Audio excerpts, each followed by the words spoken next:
How tech is making travel affordable and accessible. Whether you're an occasional traveler or constantly on the road, there's one thing that's certain: traveling can be expensive. After transportation, accommodations, meals, and incidental expenses away from home, the cash you set aside for your trip can disappear overnight. It doesn't have to be like this, though. There are plenty of ways to manage our expenditures in novel ways during a trip. If you're going abroad or just visiting the next town over, here are ways to reduce costs while traveling. If you spend a lot of time visiting foreign countries, you've needed to exchange your money for a currency that you can actually use. The euro has certainly made travel to Europe easier. But outside this specific currency zone, you are going to need to exchange your money every time you cross a border.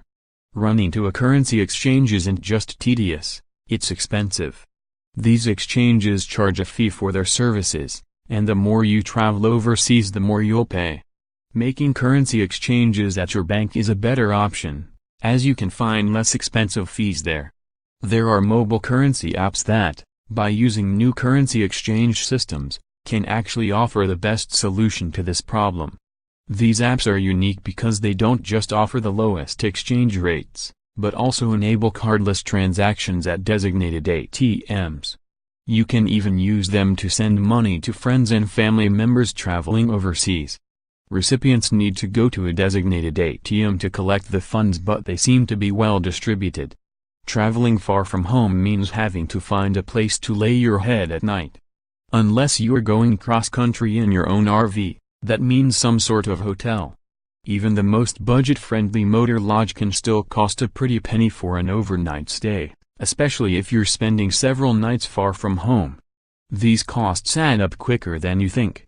There are, of course, alternatives to staying in a traditional hotel room.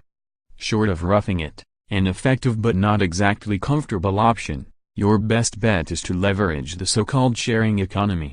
These websites provide opportunities to rent rooms or entire homes from private owners, offering a bevy of unique opportunities at much more affordable prices than you would find at a hotel. Booking a stay in this method not only saves you money, it can provide you unique opportunities.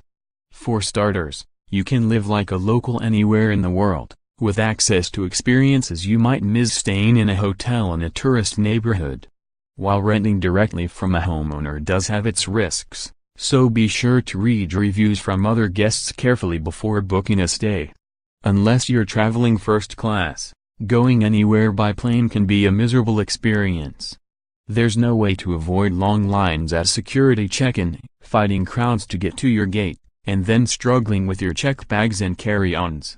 So it's important to minimize the amount of time you spend in airports and planes, and to maximize your comfort while you're there. One of the best ways to save some money on traveling by plane is to not fly directly to your destination. In many cases, it's less expensive to fly to the next closest airport and then take a bus, a train, or even rent a car to get to where you need to go. An added bonus is spending less time packed into an airliner like a sardine in a can. Speaking of cramped flights, you can make use of the internet to at least ensure you're going to be in the least uncomfortable spot in the plane. Look up your flight number and get a graphical breakdown of the seats on your plane, which are the most comfortable, and which are the best to be avoided. While there are many other tactics you can use to keep your expenditures down, these are just a few of the best methods to save money and control your costs while traveling abroad. Keep these in mind, and any other strategies you may have, to get the most bang for your buck the next time you set out into the unknown. This post is part of our contributor series. The views expressed are the author's own and not necessarily